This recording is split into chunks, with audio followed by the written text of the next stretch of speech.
আসসালামু আলাইকুম সবাই। আজকে আমাদের ব্যাচেলার্স ব্লগে একটি আয়োজন, সেটি হচ্ছে তেলে ভাজা পিঠা। অনেকে বলে তেল পিঠা, আবার অনেকে বলে হচ্ছে ভাজা পিঠা। জানি না আসলে রাইট নামটা কি। তো এই পিঠাতে আমি আসলে একটু অন্য টাইপের বানানোর চেষ্টা করলাম। সেটা হচ্ছে গরুর দুধ দিয়ে, আর সাথে কলা, আটা, ময়দা, মানে কেনা ময়দা, আর হচ্ছে চালের গুঁড়া, এসব দিয়ে। কিন্তু অনেকে বানিয়েছে কিনা জানি না, আমি কখনো বানাইনি, তো আজ এবারে প্রথম যেহেতু, তো সেভাবে আমি ট্রাই করতেছি যাতে যথেষ্ট ভালো করা যায়। তো এই পিঠাটাই আজকে আমি শুরু করব, আপনাদের সাথে শেয়ার করব। প্রথমে হচ্ছে দুধ আর কলা সুন্দর করে মিশিয়ে নিয়েছিলাম, মানে বিট করে। তারপর চিনি অ্যাড করে দিয়েছিলাম। তারপর এখানে হচ্ছে চালের গুঁড়া এবং হচ্ছে ময়দা একসাথে করে মিশিয়ে রেখেছিলাম সেটা, আর স্বাদ মতো লবণ পেস্ট দিয়ে, আর সব কিছু মিশ্রণ সুন্দরভাবে বিট করে নিতে হচ্ছে, কারণ কোনো যেন দানা বা হচ্ছে দলা হয়ে না থাকে। এর আগে করেছিলাম হচ্ছে পাউডার, যে ফুল ক্রিম মিল্কটা ছিল সেটা দিয়ে, কিন্তু এবার হচ্ছে একদম সরাসরি দেশি গরুর দুধ দিয়ে সেটা। এখন আমি কিন্তু এটাকে আবার 30 মিনিট রেস্টে রেখেছিলাম বিট করার পর।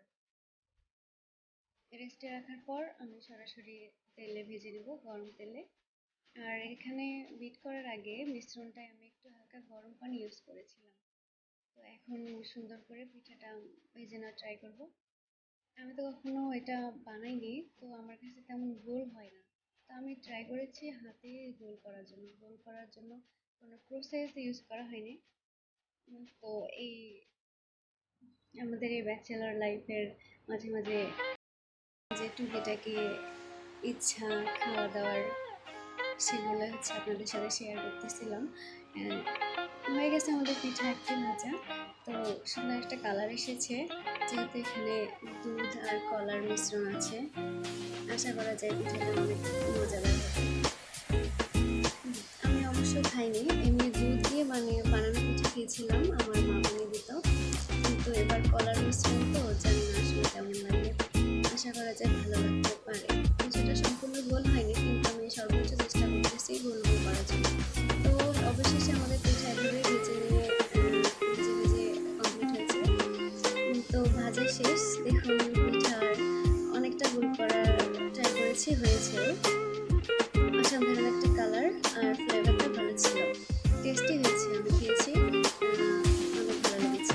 আশা করি আপনারা ট্রাই করবেন। ধন্যবাদ সবাইকে। লাইক, কমেন্ট, সাবস্ক্রাইব করে পাশে থাকবেন।